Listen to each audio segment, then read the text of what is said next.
Hello friends, welcome back to my channel SSC Cooking World.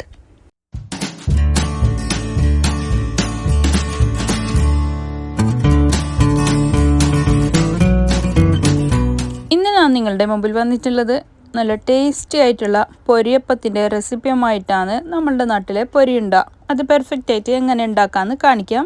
ഇത് skip ചെയ്യാതെ കണ്ടാൽ എല്ലാവർക്കും ഒരുപോലെ മനസ്സിലാവും. വീഡിയോയിലോട്ട് കിടക്കുന്നതിന് മുമ്പായി നമ്മളുടെ ഈ ചാനൽ ഇതുവരെ സബ്സ്ക്രൈബ് ചെയ്യാതെയാണ് ഏതെങ്കിലും കൂട്ടുകാർ എവിടെയെങ്കിലും കണ്ടുകൊണ്ടിരിക്കുന്നുണ്ടെങ്കിൽ ഒന്ന് പോയി സബ്സ്ക്രൈബ് ചെയ്യാനും കൂടെയുള്ള കുഞ്ഞു ബെൽ ബട്ടൺ ഒന്ന് പ്രസ് ചെയ്ത് സപ്പോർട്ട് ചെയ്യാനും മറക്കല്ലേ. എന്നാലേ ഞാനിടുന്ന പുതിയ പുതിയ വീഡിയോസിൻ്റെ നോട്ടിഫിക്കേഷൻ നിങ്ങളിലെത്തുകയുള്ളൂ, നിങ്ങൾക്കത് അപ്പോഴപ്പോൾ തന്നെ കാണാനും പറ്റത്തുള്ളൂ. ഈ പൊരിയുണ്ട ഉണ്ടാക്കുന്ന ടൈമിൽ പെർഫെക്റ്റായിട്ട് ഇത് ഉണ്ടാക്കിയില്ലെങ്കിൽ അത് ഹാർഡായിട്ട് സോഫ്റ്റായിട്ട് അങ്ങനെയൊക്കെ ഉണ്ടാവും. അതൊക്കെ ഉണ്ടാവില്ല ഇതുപോലെ ചെയ്താൽ. ഇതിന് വേണ്ടിയിട്ട് ഞാൻ 6 തേങ്ങയാണ് കേട്ടോ എടുത്തിട്ടുള്ളത്. എല്ലാം ഈ കപ്പിൻ്റെ അളവിലാണ് ഞാൻ എടുത്തിട്ടുള്ളത്. മിൽക്ക് മെയ്ഡിൻ്റെ ആ ടിന്നാണ് കേട്ടോ ഇത് നമ്മളുടെ ചോറ് വെക്കുന്ന അരിയിൽ പാലക്കാട് മട്ട അതാണ് കേട്ടോ. അത് ഈ കപ്പിൽ 1 കപ്പാണ് ഞാൻ എടുത്തിട്ടുള്ളത്. അതിനെ വാഷ് ചെയ്തിട്ട് നല്ലപോലെ കഴുകിയിട്ടായിട്ട് ഞാൻ ഫ്രൈ പാനിലേക്ക് ഇട്ടുകൊടുക്കുകയാണ്. ഇത് വറുത്തിട്ട് വേണം നമ്മൾക്ക് ഇതിനെ പൊടിച്ചെടുത്തിട്ടാണ് ഈ പൊരിയുണ്ടൊക്കെ ചേർത്തെടുക്കുന്നുള്ളത്. അത് മിക്ക ആൾക്കാർക്കും അറിയായിരിക്കും. അരിയും പൊരിയും ചേർത്തിട്ടാണ് പൊരിയുണ്ട ഉണ്ടാക്കുന്നുള്ളതെന്ന്. അപ്പോൾ ഇത് നല്ല പോലെ വറന്ന് വന്നിട്ടുണ്ട്. അപ്പോൾ അതിന് ശേഷം ഞാൻ ഇതേ പാനിലിട്ടിട്ട് തന്നെയാണ് പൊരിയും വറുത്തെടുക്കുന്നുള്ളത്. പൊരി നമ്മളുടെ കയ്യിൽ വറുത്ത് തന്നെ ഉണ്ടെങ്കിലും ഒന്നും കൂടി ചൂടാക്കി എടുക്കുന്നത് നല്ലതായിരിക്കും. ഇത് 4 കപ്പ് പൊരി എടുത്തിട്ടുണ്ട് കേട്ടോ.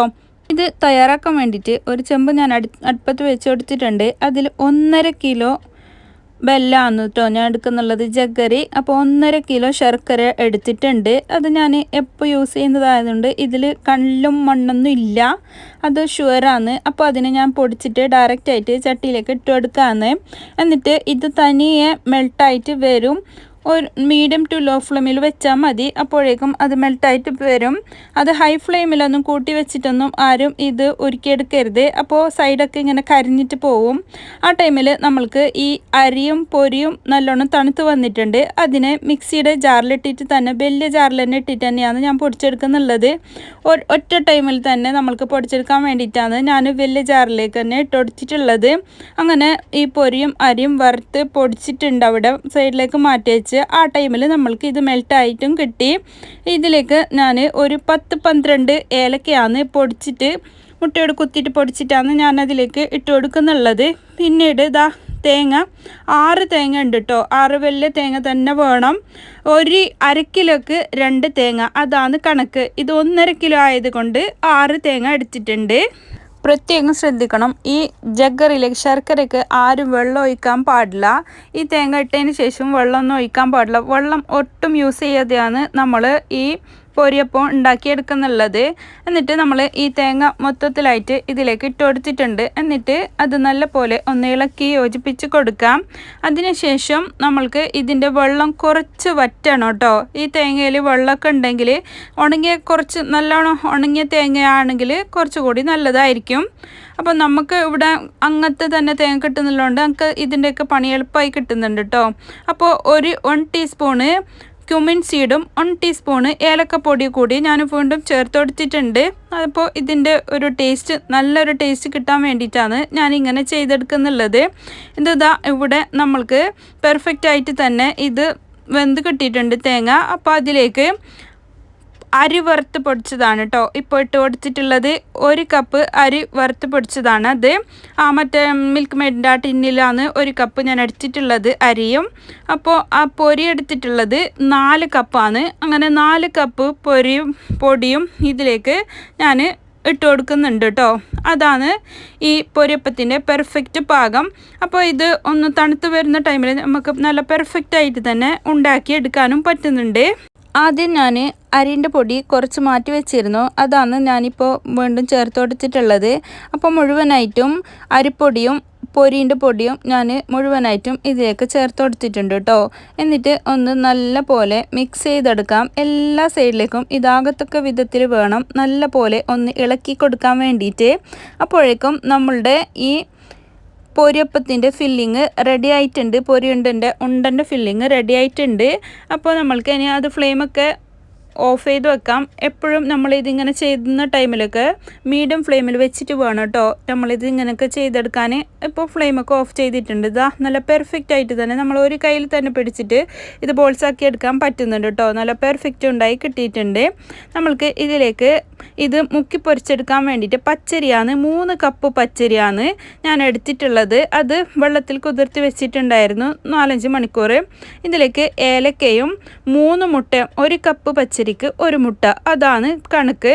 അങ്ങനെ 3 കപ്പ് പച്ചരിക്ക് 3 മുട്ടയും അതുപോലെ തന്നെ പാകത്തിനുള്ള ഉപ്പും പാകത്തിനുള്ള വെള്ളവും ചേർത്തിട്ട് നല്ല നൈസായിട്ട് തന്നെ നമ്മൾക്ക് ഇതിനെ അരച്ചെടുക്കാം. എന്നിട്ട് ഇത് നല്ലപോലെ ബ്ലെൻഡ് ചെയ്തെടുത്തതിന് ശേഷം നമ്മൾ ചെറിയൊരു ടിഫിനിലോ അല്ലെങ്കിൽ നമ്മൾക്ക് ഇത് മുക്കി എടുക്കാൻ വേണ്ടിയുള്ള പാകത്തിനുള്ള എന്തെങ്കിലും ആക്കിയിട്ട് ഇങ്ങനെ ഒഴിച്ചു കൊടുക്കാം. ഇതാണ് ഇത്രയ്ക്കും തിക്കാണ് വേണ്ടത്. അത് കുറച്ച് കട്ടിക്ക് അരച്ചെടുത്തിട്ട് കുറച്ചുകൂടി വെള്ളം കൂട്ടിയിട്ട് അതിലേക്ക് നമ്മൾ ഇങ്ങനെ മുക്കി പൊരിച്ചെടുക്കുമ്പോൾ നമുക്കറിയില്ല അതിന് പാകം, അതിനനുസരിച്ചിട്ട് എടുത്താൽ മതി. ഞാൻ ഒരു ചീനച്ചട്ടി അടുപ്പത്ത് വെച്ചിട്ടാണ് ഇത് ഫ്രൈ ചെയ്തെടുക്കുന്നുള്ളത്. അതിലേക്ക് സൺഫ്ലവർ ഓയിലാണ് കേട്ടോ ഒഴിച്ചു കൊടുത്തിട്ടുള്ളത്. ഞാനാക്കിയ ബോൾസ് ഒരു 16 എണ്ണം വരെ ഇതിൽ പിടിക്കുന്നുണ്ട്. അത് ഇട്ട് കൊടുത്തിട്ട് അതൊരു സൈഡ് മൊരിഞ്ഞ് വരുമ്പോൾ നമ്മൾ ഇതിനെ തിരിച്ചിട്ട് കൊടുക്കാം. എന്നിട്ട് 2 സൈഡും ഒരുപോലെ ഗോൾഡൻ ബ്രൗൺ ആവുന്ന സമയത്ത് നമ്മൾക്ക് ഇതിനെ ഇതിൽ നിന്ന് കോരി മാറ്റാം. അപ്പോഴത്തേനും മതി. ഇതോടെ ഫ്ലെയിം കൂട്ടി വെച്ചിട്ട് ചെയ്യണ്ട, മീഡിയം ഫ്ലെയിമിൽ വെച്ചിട്ട് ചെയ്യുന്നതായിരിക്കും നല്ലത്. ഫ്ലെയിം കൂട്ടി വെച്ചിട്ട് ചെയ്യുകയാണെങ്കിൽ പെട്ടെന്ന് അത് കരിഞ്ഞു പോകും കേട്ടോ. ഇതാ നമ്മളുടെ പൊരിയുണ്ട ഇവിടെ റെഡി ആയിട്ടുണ്ട്.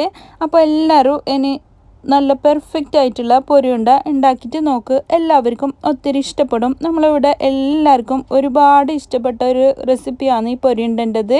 നമ്മളെ കാസർഗോഡ് പെരുന്നാൾക്ക് പൊരിയുണ്ടയും ബാട്ടുഫത്തലും കൊട്ടപ്പവും അതുപോലെ തന്നെ ബാക്കിയുള്ള അച്ചപ്പം, കേക്ക്, ചോറോട്ട് അതൊന്നും ഇല്ലാതെ പെരുന്നാൾക്ക് ഉണ്ടാവാറേ ഇല്ല. അപ്പോൾ എന്തായാലും ഇപ്രാവശ്യം ഇതെങ്കിലും ഉണ്ടാക്കിയിട്ട് നോക്ക് കേട്ടോ. അറിയാത്തവരുണ്ടെങ്കിൽ കാസർഗോഡ് ഈദ് സ്പെഷ്യൽ എല്ലാ പെരുന്നാളപ്പത്തിൻ്റെ റെസിപ്പീസും ഞാൻ ഇതിനു മുമ്പും അപ്ലോഡ് ചെയ്തിട്ടുണ്ട്.